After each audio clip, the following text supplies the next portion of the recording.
ومن الناس من يقول آمنا بالله وباليوم الآخر وما هم بمؤمنين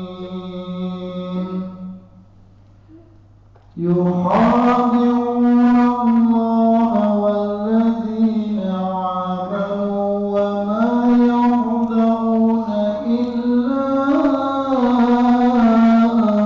أنفسهم وما يشعرون في قلوبهم مرض فزادهم الله مرضا ولهم عذاب عليم بما كانوا يكذبون الله. وإذا قيل لهم لا تفسدوا في الأرض قالوا إنما نحن مصلحون ألا إنهم هم المفسدون ولكن لا يشعرون وإذا قيل لهم آمنوا كما آمن الناس قالوا أنؤمن كما آمن السفهاء ألا إنهم هم السفهاء ولكن لا يعلمون صدق الله العظيم. Assalamualaikum warahmatullahi wabarakatuh. Alhamdulillahi rabbil alamin wa bihi nasta'inu ala umuri dunya waddin wassalatu wassalamu ala asrafil anbiya wal mursalin sayyidina Muhammadin wa ala alihi wa sahbihi wattabi'in wa tabi'ihim ajma'in, amma ba'du. Ikhwan dan akhwat yang senantiasa dirahmati oleh Allah Subhanahu wa ta'ala, mari kita panjatkan puji syukur kita yang paling dalam kehadirat Allah Subhanahu wa ta'ala atas limpahan nikmatnya kepada kita semua. Nikmat Islam, nikmat iman, nikmat afiyah. Begitu juga nikmat kita menghadiri majelis ta'lim, kita menghadiri majelis ilmu, yang mana apabila majelis ilmu dibuka oleh Allah Subhanahu wa ta'ala, rahasia dan kenikmatannya, niscaya orang akan berebut untuk menghadiri majelis taklim. Bahkan para raja, para penguasa, mereka akan berebut untuk hadir di majelis taklim, karena begitu banyak fadilah menghadiri majelis ilmu tersebut.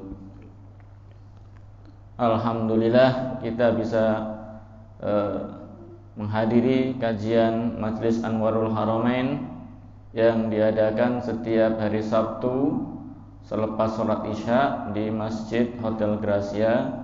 Semoga Allah memberikan kepada kita keistiqomahan, amin Allahumma amin, dan mendapatkan fadilah sebagai penuntut ilmu, fadilah-fadilah yang ukhrawi maupun fadilah yang duniawi, amin Allahumma amin.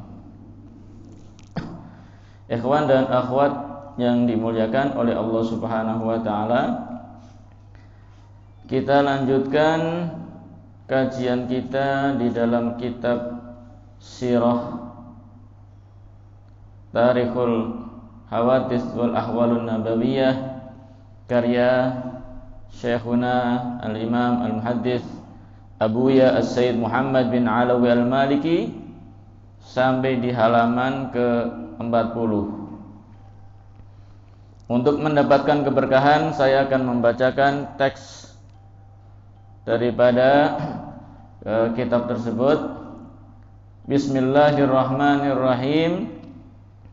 Umara'uhu sallallahu alaihi wasallam wa amma umara'uhu alaihi salatu wassalam faminhum Bazan bin Saman min waladi Bahram ammarahu sallallahu alaihi wasallam ala al-Yaman wa ammara sallallahu alaihi wasallam ala San'a Khalid bin Sa'id wa walla Ziyad bin Labid al-Ansari Hadramaut wa Aba Musa al-Ash'ari Zabid wa Adan wa Mu'adh bin Jabal al-Janad bil Yaman wa Aba Sufyan ibn Harb bin Najran wa ibnahu Yazid Taima wa Attab bin Asid Makkah wa iqamatal mausimi wal haji bil muslimina sanata 8 wa Ali ibn Abi Talib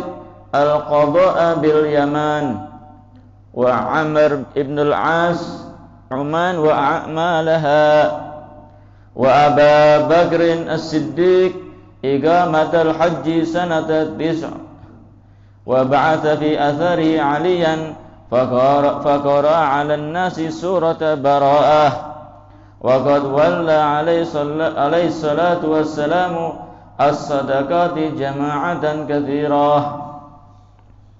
Ikhwan dan akhwat yang dimuliakan oleh Allah Subhanahu wa taala,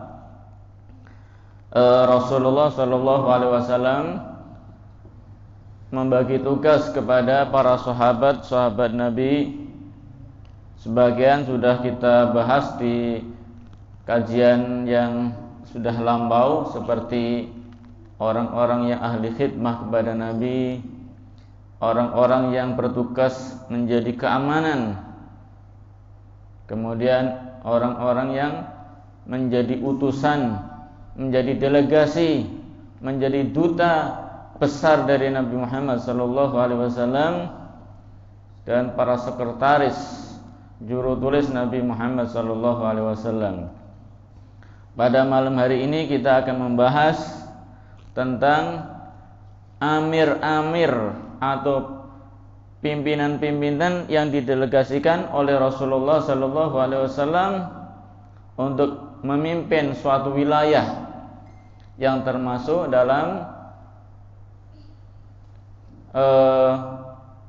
penguasaan atau dalam wilayah tunduk kepada Islam. Ini diangkat oleh Nabi Muhammad SAW. Kalau zaman sekarang mungkin bisa diistilahkan dengan gubernur, ya. Di wilayah-wilayah tertentu Rasulullah mengirim satu orang menjadi suatu gubernur, memimpin suatu daerah supaya melaksanakan daripada syariat Islam. Dan begitu juga dilanjutkan nanti setelah wafatnya Nabi oleh para khulafa ar-rasyidin. Mereka juga mempunyai utusan-utusan delegasi yang diutus untuk menjadi para gubernur, ya. Gubernur apa gubernur? Apa gubernur? Silahkanlah mau pakai istilah apa saja, itulah yang dimaksud sebagai amir. Amir artinya apa? Pimpinan suatu daerah, amir atau gubernur. Di antaranya siapa? Di antaranya adalah Bazan bin Saman. Siapa? Bazan bin Saman. Mas Bilal hafal tuh. Ini dari keturunan Bahram. Ditugaskan oleh Nabi Muhammad SAW untuk menjadi gubernur di negeri Yaman. Ini termasuk amir-amir ya yang pertama diutus oleh Nabi Muhammad SAW. Berarti amir-amir yang ditunjuk Nabi ini sebagai kepanjangan tangan daripada Rasulullah SAW, sebagai ganti.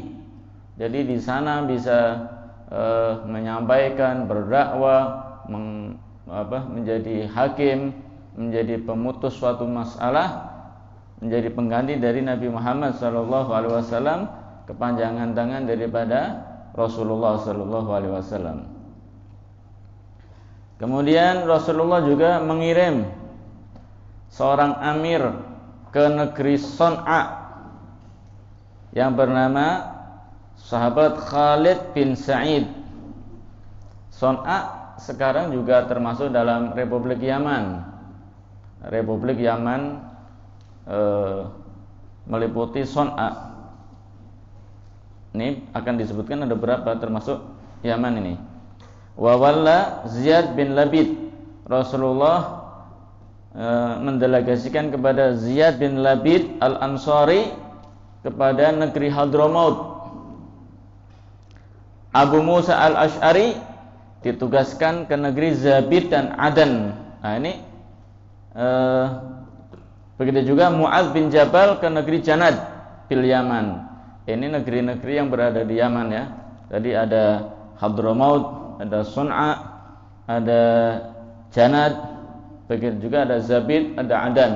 Itu negeri-negeri yang berada sekarang berada dalam penguasaan Republik Yaman. Kalau zaman dulu kita mengenal istilah Yaman Utara, ada Yaman Selatan. Nah sekarang sudah bersatu menjadi Republik Yaman. Kalau Son'a itu Yaman Utara sebetulnya, dan sekarang menjadi pusat ibu kota Republik Yaman, Son'a. Kemudian Son'a juga pernah disebut oleh Nabi dalam sebuah hadis, kurang lebihnya, idza wusi'a masjidi hadza ila Son'a lakana masjidi. Andai kata masjidku diluaskan sampai negeri Son'a, maka semuanya ditarik lurus, ini termasuk masjidnya Nabi Muhammad SAW.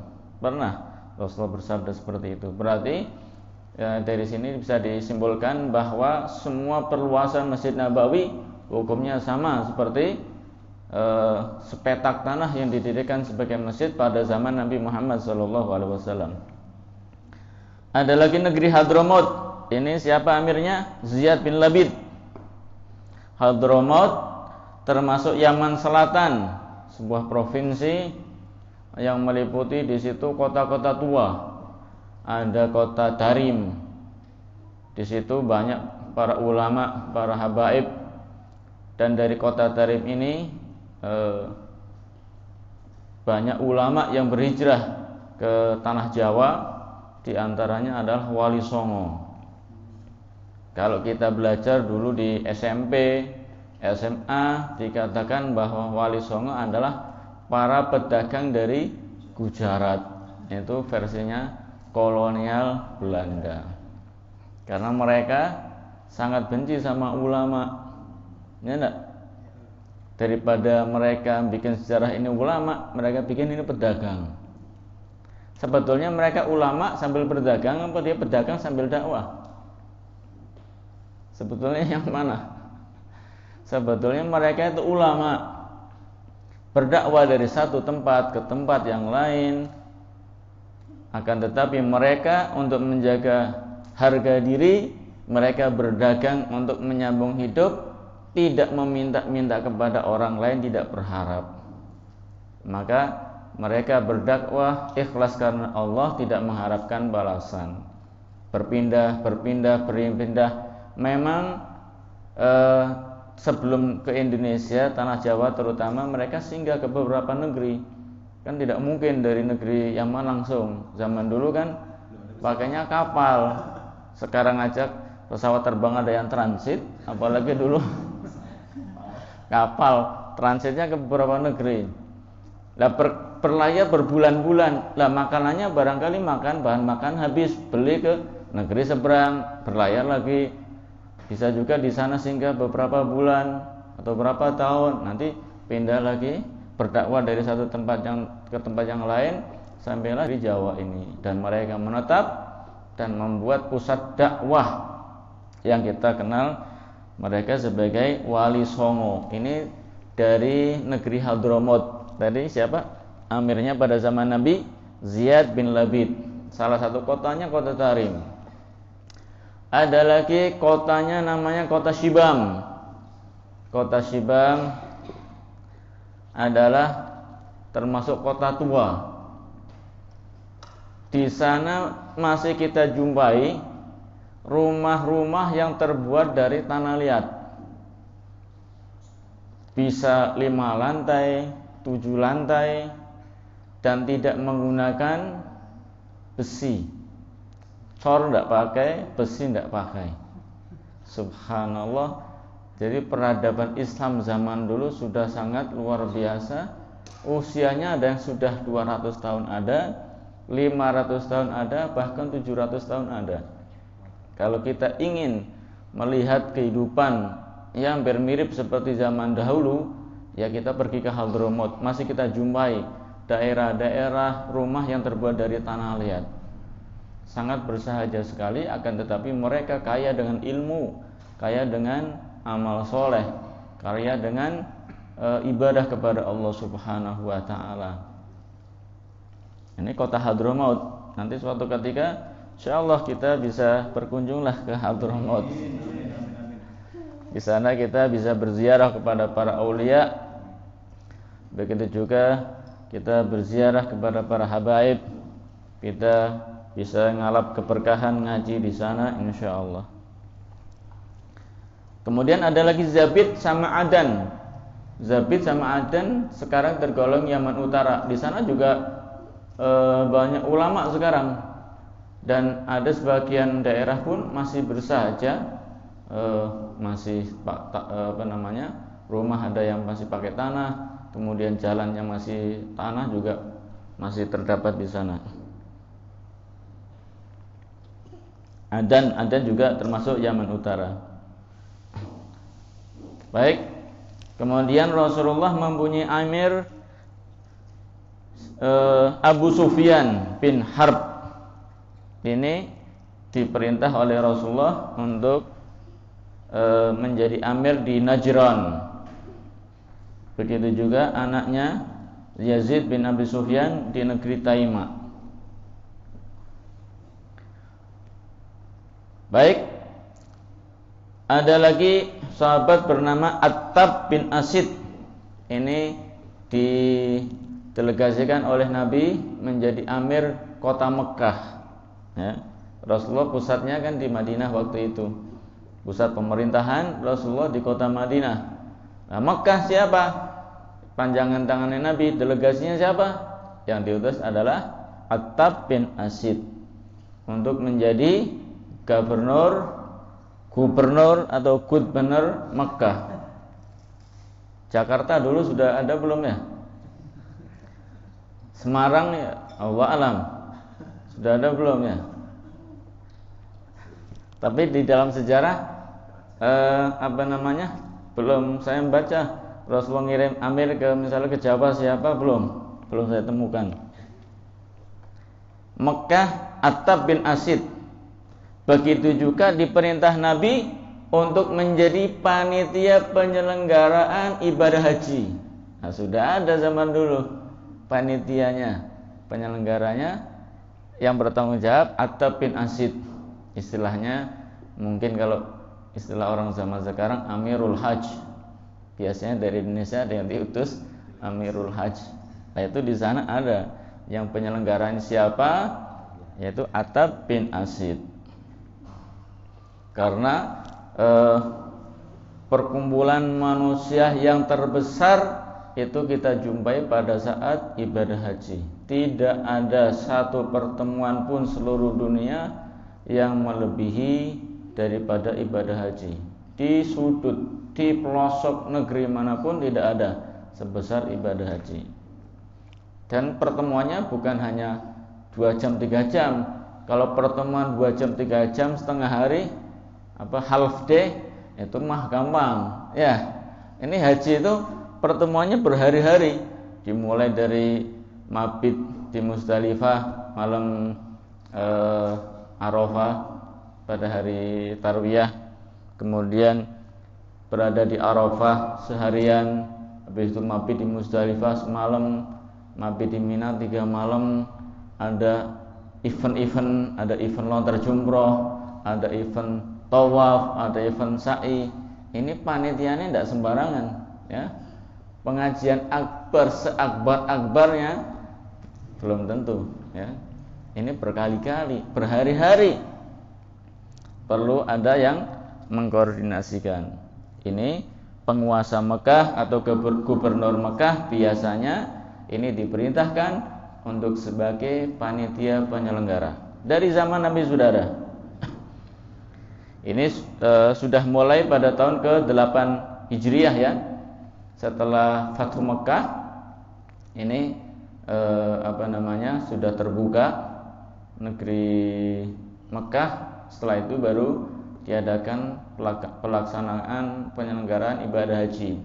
Hanya saja Nabi melaksanakannya pada tahun ke-10 ketika melaksanakan Hajatul Wada. Tapi sebelumnya sudah mulai ada penyelenggaraan karena sudah terbuka dan Rasulullah menempatkan Attab bin Asyid sebagai gubernurnya. Kemudian salah satu utusan Nabi adalah Imam Ali bin Abi Thalib. Ini diperintahkan sebagai qadha atau hakim di negeri Yaman untuk menerapkan syariat Islam di negeri Yaman. Amr bin As di negeri Oman. Oman ya berbatasan dengan Yaman, di sebelah timur Yaman. Kemudian sahabat Abu Bakar As-Siddiq diperintahkan untuk menyelenggarakan ibadah haji pada tahun ke-9 Hijriah.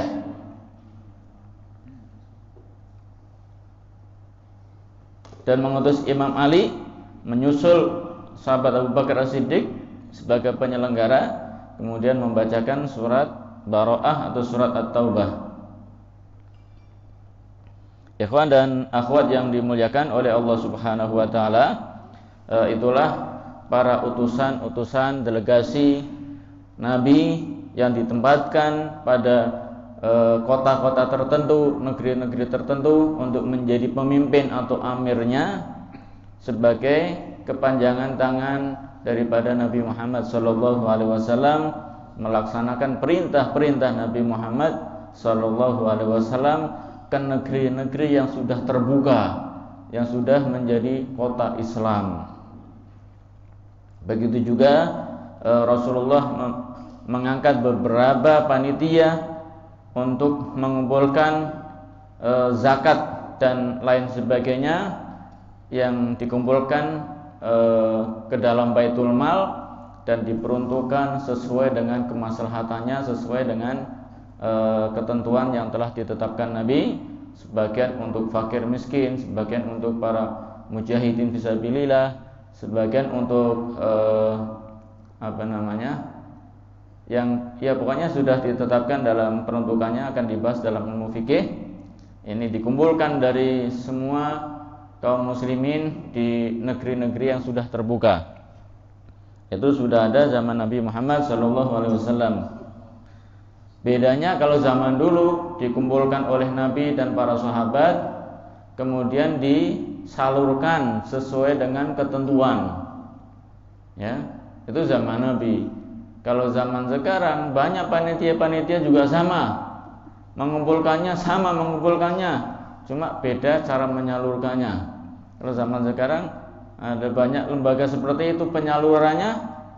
Nah, yang perlu kita pertanyakan, ya, boleh menyalurkan, tapi jangan sampai melanggar daripada ketentuan Nabi Muhammad SAW, karena itu adalah amanat.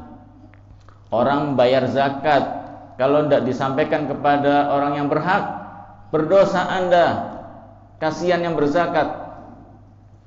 Orang yang berwakaf juga begitu, sampaikan kepada haknya. Yang infak juga peruntukannya ada sendiri, yang sedekah juga ada peruntukannya sendiri.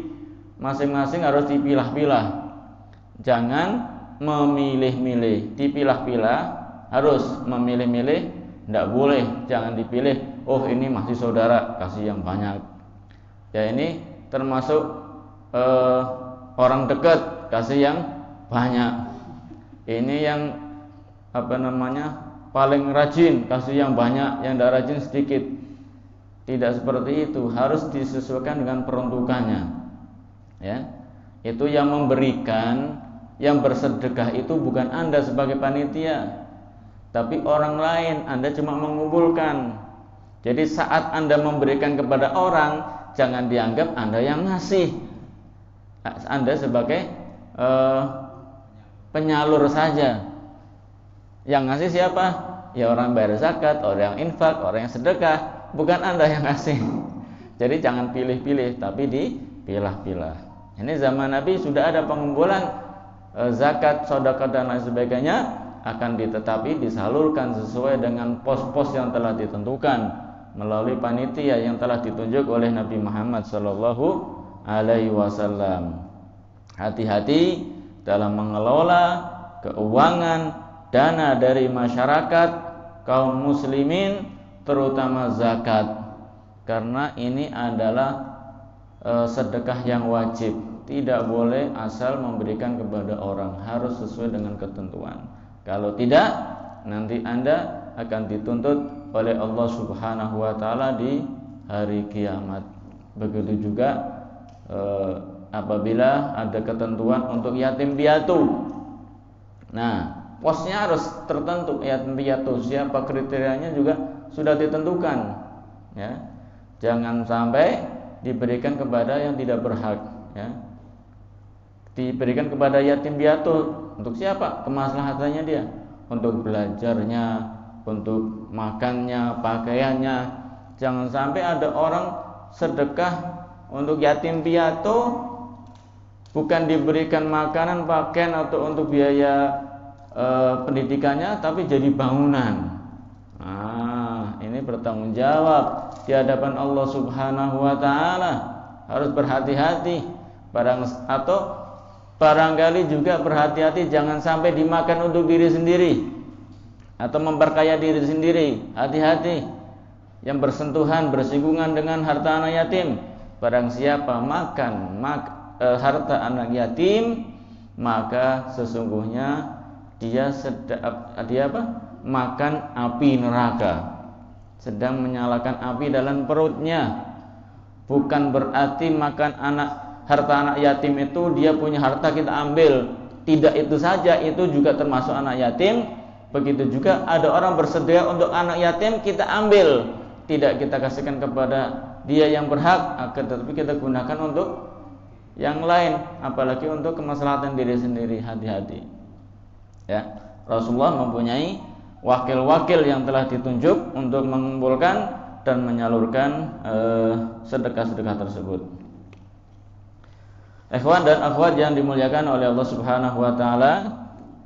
Kemudian kita lanjutkan muazzinuhu sallallahu alaihi wasallam. Selain tadi para amir-amir Nabi, juga di sini Rasulullah mempunyai orang-orang yang bertugas untuk menyuarakan, mengumandangkan azan. Akan saya bacakan teks Arabnya. Amma muazzinuhu fa arba'atun isnani bil madinati wa huma Bilal ibnu Rabah wa Abdullah ibnu Ummi Maktum al-Qurashi al-A'ma wa azzana lahu bi Quba Sa'dul Qarad maula Ammar wa azzana lahu bi Makkah Abu Mahdzurah Aus al-Jumahi al-Makki radhiyallahu anhum. Rasulullah mempunyai juru azan ada 4. Ini harus hafal, ya. Karena ini siapa? Orang khususnya Nabi yang bertugas memanggil untuk sholat. Yang 2 orang itu berazan di Masjid Nabawi di Madinah. Siapa? Sahabat Bilal bin Rabah yang paling terkenal. Siapa muadzin Nabi? Bilal bin Rabah. Mesti benar. Tapi yang 3 ini kadang orang tidak hafal. Ternyata ada 4 muadzinnya Nabi. Pertama Bilal bin Rabah. Kalau ini Bilal bin Hajirian. Mas Bilal. Ini Bilal bin Rabah, sahabat Nabi. Suaranya bagus. Kalau azan orang pada langsung ke masjid, ya. Kalau sudah dengar Allahu Akbar, azan Bilal, ditinggal semua pergi ke masjid. Nah, harus seperti itu belajar. Ya. Yang kedua namanya Ibnu Ummi Maktum.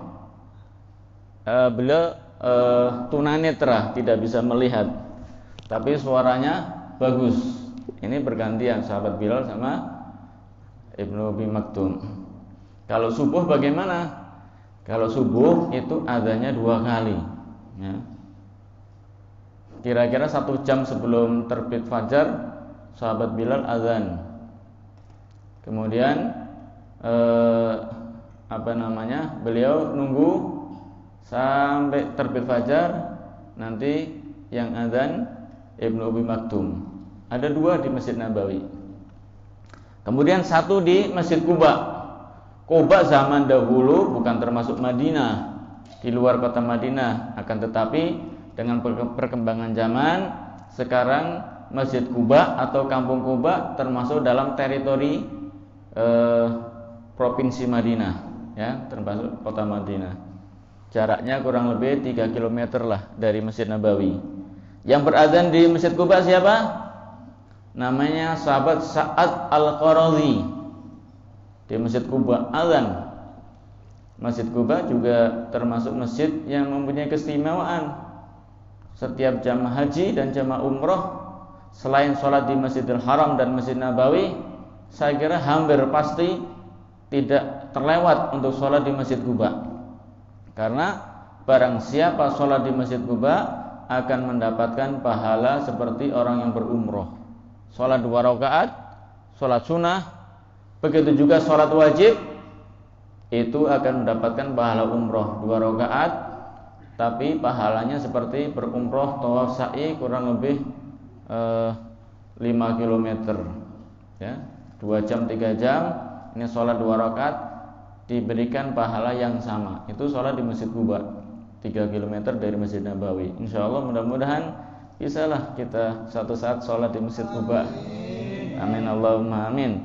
Baik dalam ibadah haji ataupun ibadah umroh. Ini Sa'ad Al-Qaradhi termasuk Maula Ammar, budak yang telah dibebaskan oleh Ammar bin Yasir. Yang keempat siapa? Namanya Abu Mahdhurah. Sebutannya Abu Mahdhurah, namanya Aus Al-Jumahi. Ini tugasnya azan di Masjidil Haram. Ya, 4 orang muadzin Nabi, ya.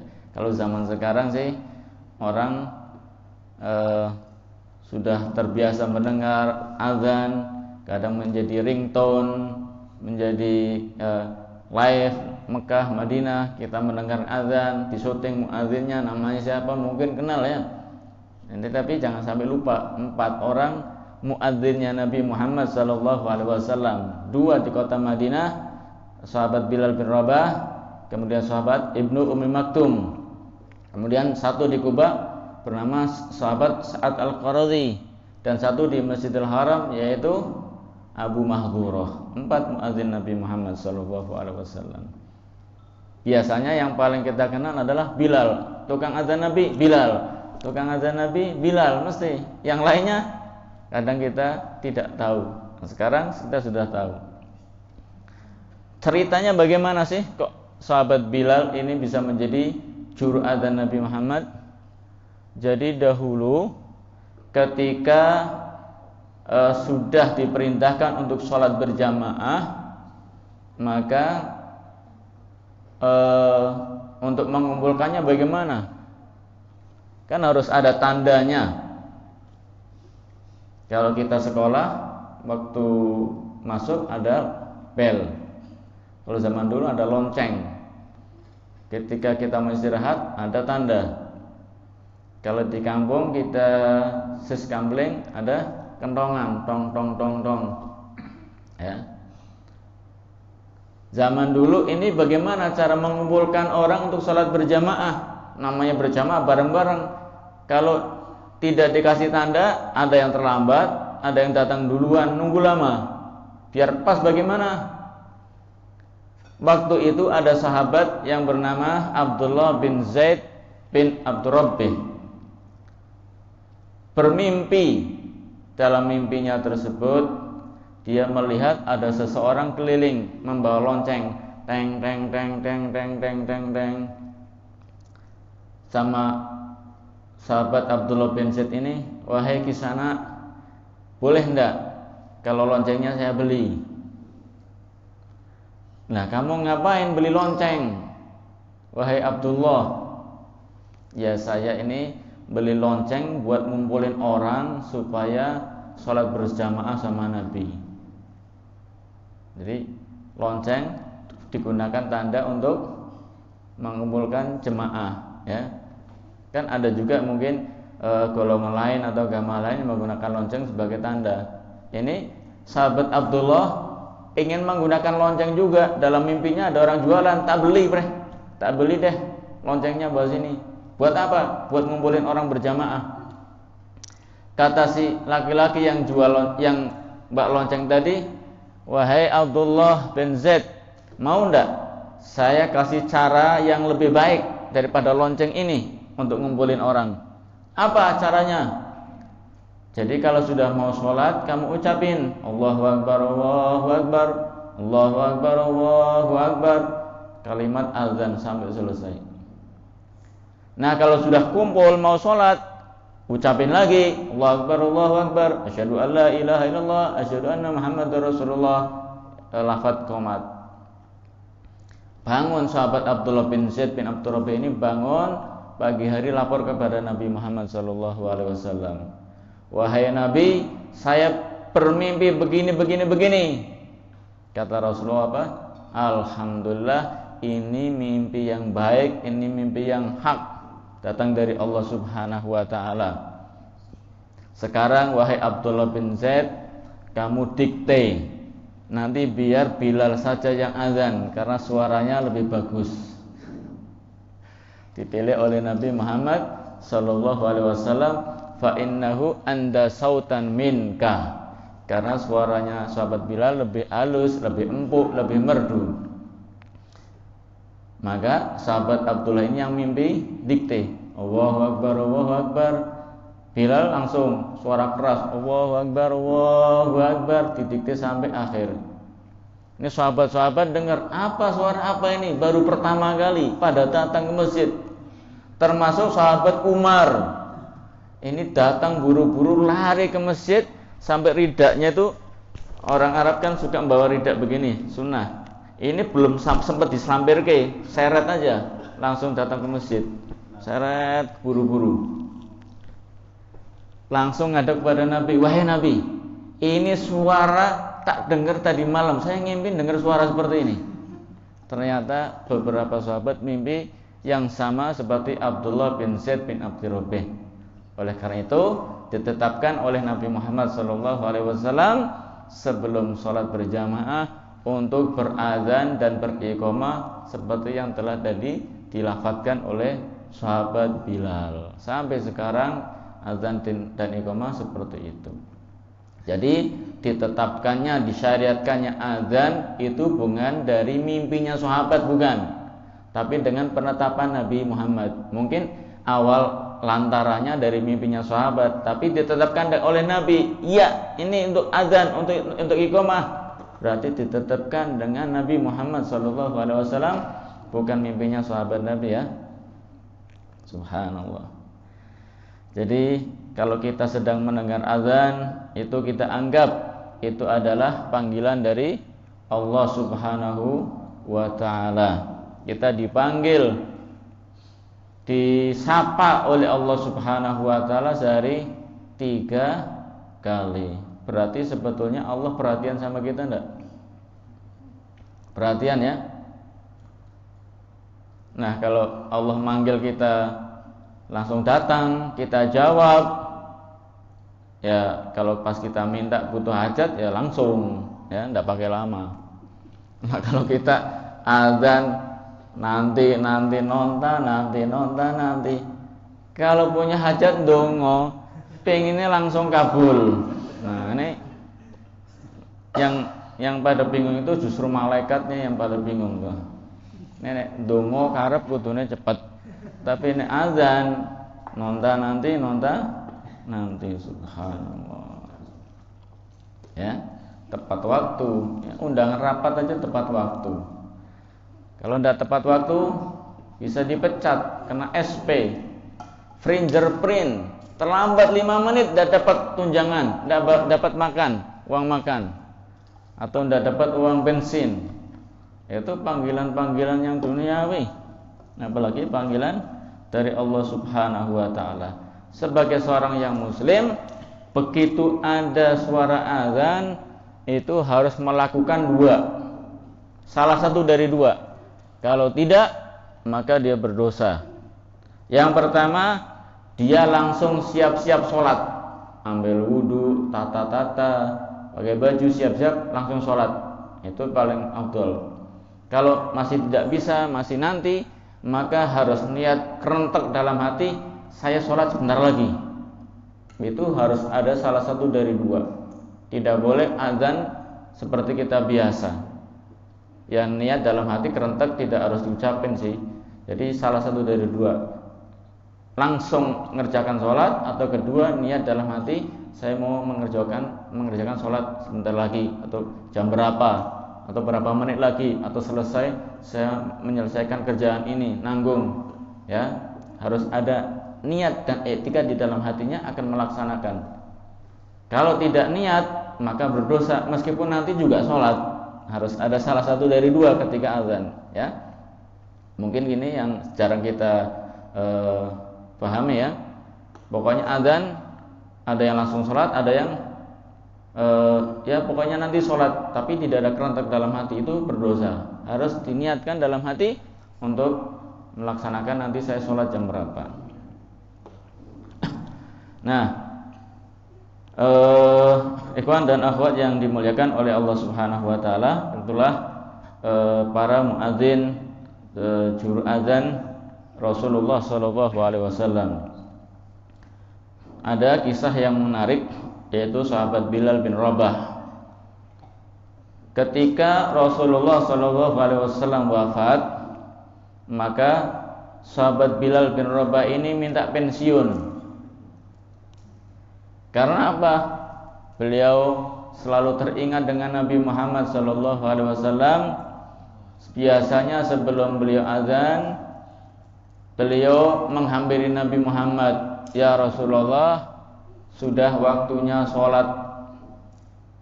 Ya, azan wahai Bilal. Lalu sahabat Bilal azan setelah dapat perintah dari Nabi. Setelah Rasulullah wafat, sahabat Bilal ingin pensiun. Tidak kuat, selalu teringat dengan Nabi Muhammad SAW. Kemudian minta izin kepada pengganti Nabi, yaitu Khalifah Abu Bakar, untuk dia berhijrah atau pindah ke Syam atau Syria. "Wahai Abu Bakar, Khalifatul Muslimin, Khalifatul Rasulullah, andai kata dulu engkau memerdekakan saya karena Allah, ya sekarang biarkan saya pergi kemana saya akan berjalan. Tapi karena kalau engkau dulu memerdekakan saya karena keinginan kamu, ya terserah engkau, saya sekarang diperintah apa, manut," kata sahabat Bilal. Kata sahabat Abu Bakar apa? "Enggak, saya dulu memerdekakan karena Allah Subhanahu wa taala. Terserah kamu mau pergi kemana." Akhirnya pergi ke negeri Syam. Ya karena hatinya sudah selalu rindu kepada Nabi, ya. Meskipun jauhnya berapa ribu kilometer itu dari kota Madinah menuju Syam, jauh sekali. Ya. Nah, tidak lama sahabat Bilal itu ngimpi bertemu Nabi Muhammad sallallahu alaihi wasallam. "Ya Bilal, ma hadzal jafa?" "Bilal, ini kenapa hati kamu sudah keras, apakah kamu tidak rindu, kangen kepada saya Bilal? Begitu bangun, sahabat Bilal langsung nangis. Teringat Nabi Muhammad SAW. Saya takut ditinggal Nabi. Saya takut diputus oleh Nabi Muhammad SAW. Saya takut akan berpisah dengan kekasihku Nabi Muhammad SAW. Itu cinta yang betul kepada Nabi Muhammad SAW, ya. Cinta yang betul, rindu yang betul, takut ditinggal oleh Nabi Muhammad SAW. Ya seperti Anda lah, kalau cinta pada seseorang takut ditinggal, nah, itu takutnya harus seperti itu, ya. Takut ditinggal pergi, takut ditinggal beralih ke hati yang lain, itu. Ya kalau masalah itu biarinlah, tapi cinta Nabi, cinta kepada Nabi jangan. Ini sahabat Bilal, saya takut ditinggal kekasihku Muhammad sallallahu alaihi wasallam. Ini keluarganya sampai kebingungan. Ya sudah, kamu pergi aja ke kota Madinah ziarah kepada Nabi. Disiapkan dalam waktu sesingkat-singkatnya, persiapan seadanya, berangkat menuju ke kota Madinah untuk berziarah kepada baginda Nabi Muhammad SAW. Sepanjang perjalanan nangis, sepanjang perjalanan mengucapkan salam kepada Nabi, sampai suaranya habis, sampai suaranya itu parau, seperti terbata-bata suaranya. Kemudian sampailah sahabat Bilal masuk di perbatasan kota Madinah Al-Munawwarah. Setelah melihat bangunan-bangunan di kota Madinah, beliau teringat dahulu pernah duduk sama Nabi di tempat ini. Dulu pernah bersama Nabi berjalan lewat gang ini. Dulu pernah bersama Nabi sholat di masjid ini. Semakin dekat, semakin keras teriakannya, semakin keras tangisnya. Begitu melihat Masjid Nabawi sudah terlihat dari jauh, semakin deras air matanya mengalir. Begitu sampai di pusara Nabi Muhammad SAW, langsung bersimpuh, tidak kuat mengucapkan apa-apa dengan suara terbata-bata. Assalamualaikum ya Rasulullah. Mengucapkan dengan penuh kerinduan kepada Nabi Muhammad SAW. Itulah cerita para sahabat. Kalau sudah mau datang ke kota Madinah, rasanya pengen cepat-cepat. Tapi kalau sudah mau keluar dari kota Madinah, rasanya itu males. Jalan itu kaki terasa berat.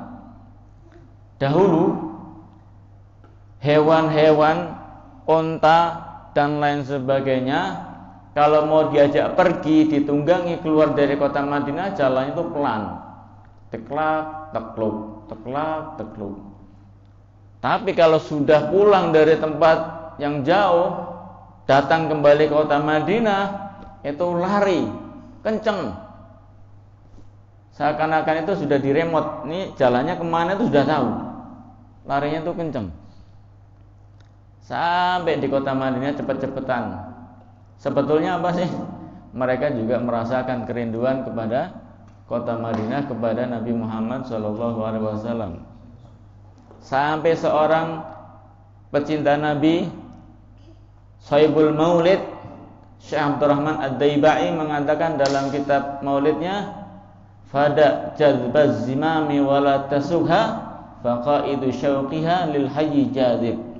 Lepaskanlah tali kekang unta kalian, biarkan jalan sendiri. Ini unta itu sudah ada arahnya, otomatis sudah diremot, jalannya kemana sudah tahu. Karena apa? Remotnya apa? Remotnya adalah kerinduan kepada orang yang tinggal di negeri seberang, yaitu Rasulullah SAW. Sahabat Bilal juga begitu, pengen cepat-cepat sampai di pusara Nabi Muhammad SAW. Langsung semakin deras tetesan air matanya semakin parau, mengucapkan assalamualaikum ya Rasulullah, assalamualaikum ya Habiballah, assalamualaikum ya Nabi Allah. Ucapkan rasa-rasa kerinduan kepada Nabi Muhammad SAW. Nah, sebagian para sahabat terperanjat. Ini tidak ada hujan, tidak ada angin, kok ada Bilal datang ke sini. Katanya kemarin mau pergi sejauh-jauhnya. Lah ini kenapa tiba-tiba datang? Kemarin baru izin kepada sahabat Abu Bakar. Ini ketemu lagi.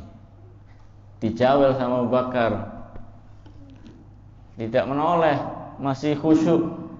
Ziarah kepada Nabi Muhammad. Dijawel lagi, dilihat ternyata majikannya dulu, sahabat Abu Bakar. Akhirnya berdiri menyambut sahabat Abu Bakar.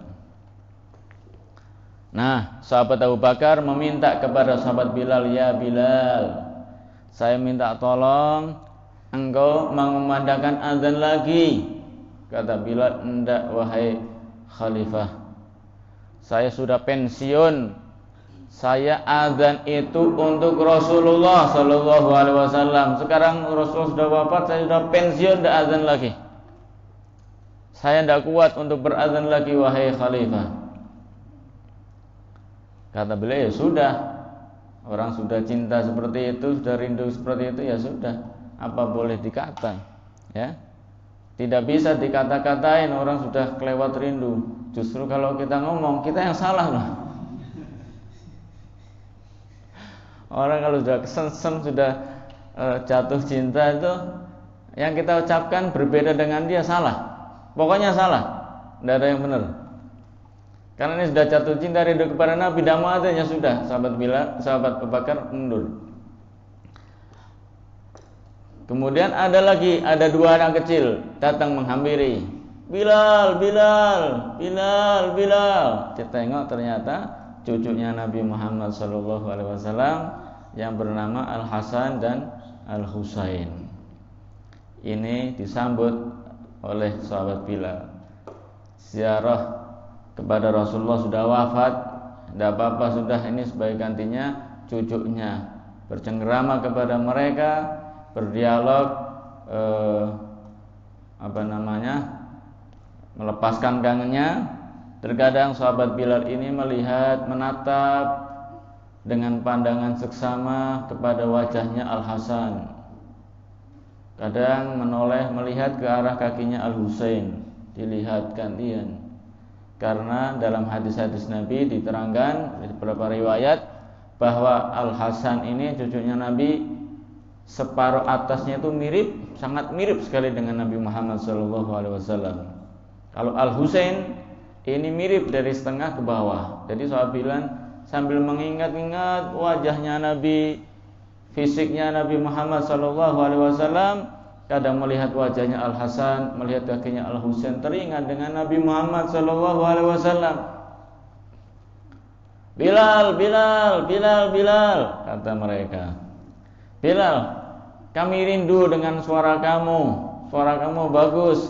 Saya minta tolong untuk berazan. Aduh, Sayyidi Hasan dan Husain, saya sudah pensiun. Saya azan itu untuk Rasulullah, saya sudah pensiun. Jangan, ini saya minta atas nama cucu Nabi Muhammad. Akhirnya tidak bisa menolak, dan sahabat Bilal pun memenuhi permintaan Al Hasan dan Al Husain. Dipraktekkan betul seperti dia waktu azan untuk Rasulullah, menghampiri kamarnya Nabi, seakan-akan itu dia merasa Rasul masih hidup, ketok-ketok, ya Rasulullah, kita mau sholat. Ya, azanlah Bilal. Berjalan dengan cara yang sama, dari arah yang sama, menuju sudut yang sama. Kemudian naik ke menara.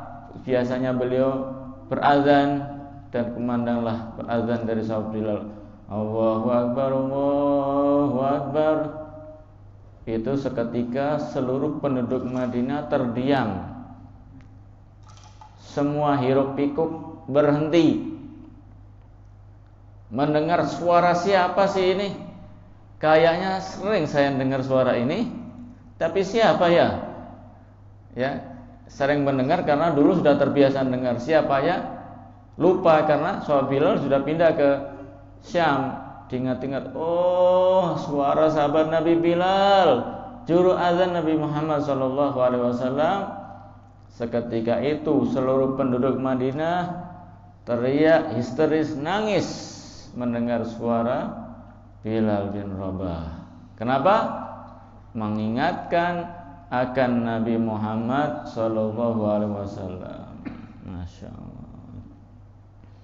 Sampai Allahu Akbar, Allahu Akbar, Allahu Akbar, Allahu Akbar, asyhadu an la ilaha illallah, asyhadu an la ilaha illallah. Tatkala mengucapkan asyhadu anna Muhammadar Rasulullah, menyebut nama Nabi Muhammad kekasihnya, tidak kuasa. Kemudian beliau bersimpuh, tidak kuasa melanjutkan azannya karena rasa rindu yang berat kepada Nabi Muhammad SAW. Subhanallah.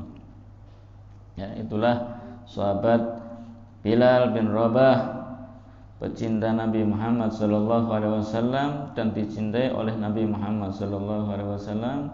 Semoga kita juga mendapatkan tetesan daripada rasa cinta, rasa rindu yang betul kepada Nabi Muhammad, dan Nabi Muhammad pun juga merindukan dan mencintai kita sebagai umatnya. Amin Allahumma amin birahmatika ya arhamar rahimin. Nah, kalau ada seseorang mungkin di kampungnya, di masjidnya, di musolanya jadi juru azan, nah ini kemuliaan, ya. Kenapa? Orang masih di rumahnya, di kerjaannya, di sawah, di jalan, dia sudah panggil-panggil, sudah di masjid, sudah wudhu, sudah siap, sudah berpakaian, sudah ngadep kiblat, ya. Nanti di hari kiamat lehernya panjang, ya, tinggi, lebih tinggi dari yang lain. Ada bedanya dengan orang biasa. Kenapa? Dulu biasa azan ini, makanya dikenal sama Allah, dikenal para malaikat. Sebab apa? Tukang azan dulu di dunia lebih tinggi dari yang lain. Oh ini, jadi kalau ditunjuk masuk surga juga insya Allah lebih duluan lah, kelihatan duluan. Oh ini yang tinggi-tinggi kelihatan tuh, ya. Jadi kemuliaannya jadi juru azan jangan dianggap pekerjaan yang remeh, itu mempunyai keistimewaan yang luar biasa. Apalagi, nah kalau dikumpulin semua, ya azannya, ya qomatnya, ya ngimaminya, ya pegang kunci masjidnya, itu diborong habis. Berarti musolanya mati itu. Masa pekerjaan banyak diborong satu orang. Yang jadi masalah apa? Kalau ketiduran, tidak ada yang bukain masjid, tidak ada yang azan, tidak ada yang ngomati, tidak ada yang imami juga. Ikhwan dan akhwat yang dimuliakan oleh Allah Subhanahu wa taala, itulah sekelumit tentang para sahabat Nabi yang mendapatkan tugas sebagai juru azan Nabi Muhammad SAW.